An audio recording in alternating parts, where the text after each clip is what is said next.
किसान भाइयों, अगर लहसुन की खेती से ज़्यादा उत्पादन लेना है तो लहसुन की बुवाई के समय सही खाद का प्रयोग भी करना होगा। किसान भाई जल्दबाजी में लहसुन की बुवाई कर देते हैं और बुवाई से पहले जिन खादों की पौधे को आवश्यकता होती है उन खादों का प्रयोग नहीं करते हैं। बाद में अगर कितना भी खाद आप दे देंगे, लेकिन खेत की तैयारी या बुवाई के समय जो भी खाद दिया जाता है वो पौधे में कई सारे फायदे करता है। बाद में खाद देने से उतना बढ़िया रिजल्ट नहीं मिलता है। किसान भाइयों को इस वीडियो में एक शानदार कॉम्बिनेशन बताऊंगा लहसुन की बुवाई के लिए।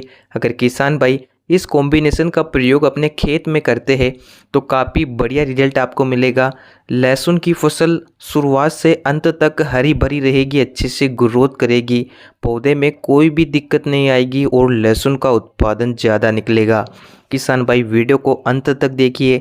वीडियो अगर पसंद आता हो तो वीडियो को लाइक और अन्य किसान साथियों तक वीडियो को शेयर भी जरूर करें। किसान भाइयों, लहसुन की बुवाई हम हाथों से चौपाई विधि द्वारा करते हैं, इसलिए जो भी खाद हमें देना है वो खेत की तैयारी के समय देना पड़ता है।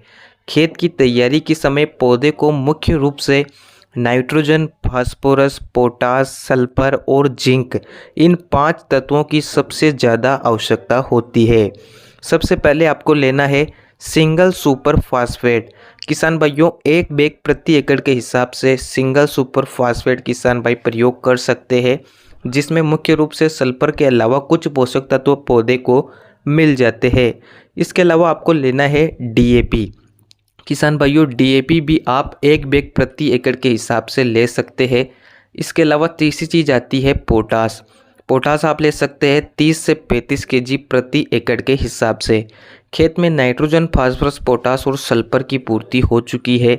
अगर आप प्रति एकड़ के हिसाब से सिंगल सुपर फास्फेट 1 बैग ही दे रहे हैं तो थोड़ी बहुत मात्रा में आप चाहे तो सल्फर दानेदार जो बेंटोनाइट सल्फर आता है उसका प्रयोग कर सकते हैं 5 से 8 केजी प्रति एकड़ के हिसाब से। अगर आप अलग से सल्फर नहीं दे रहे हैं तो आप जिंक सल्फेट का प्रयोग कर सकते हैं, जिससे जिंक और सल्फर की पूर्ति खेत में हो जाती है। किसान भाइयों, बुवाई के समय बहुत से किसान भाई जिंक का प्रयोग नहीं करते हैं, लेकिन जिंक का प्रयोग अगर आप बुवाई में करेंगे, उसके बाद लहसुन की बोवनी करेंगे तो किसान भाइयों जिंक पौधे की जड़ों तक जाएगा, जिससे पौधे को लगातार पोषण मिलता रहेगा। किसान भाई बुवाई में इन चीज़ों का प्रयोग करें, जिससे नाइट्रोजन, फास्फोरस, पोटास, जिंक और सल्फर, इन 5 तत्वों की पूर्ति खेत में हो जाती है। उसके बाद आपको कोई भी खर्चा करने की आवश्यकता नहीं है। खेत की तैयारी में गोबर खाद और वर्मी कंपोस्ट खाद जो भी अवेलेबल हो उनका प्रयोग भी जरूर करें और इन रासायनिक खादों का कॉम्बिनेशन भी अपना सकते हैं, जिससे बाद में आप देखेंगे लहसुन जब उगेगा तो लहसुन एकदम हरा भरा रहेगा, तेज़ी से ग्रोथ और बढ़वार करेगा, पौधे में कोई भी बीमारी नहीं आएगी, कोई भी दिक्कत नहीं आएगी, फसल में पीलापन नहीं आएगा, कंद का विकास बढ़िया होगा, जिससे लहसुन के उत्पादन में बढ़ोतरी होगी। किसान भाइयों, अगर आप भी लहसुन की खेती कर रहे हैं तो बुवाई के समय इस कॉम्बिनेशन का प्रयोग कर सकते हैं। वीडियो को अन्य किसान भाइयों तक शेयर जरूर करें। धन्यवाद।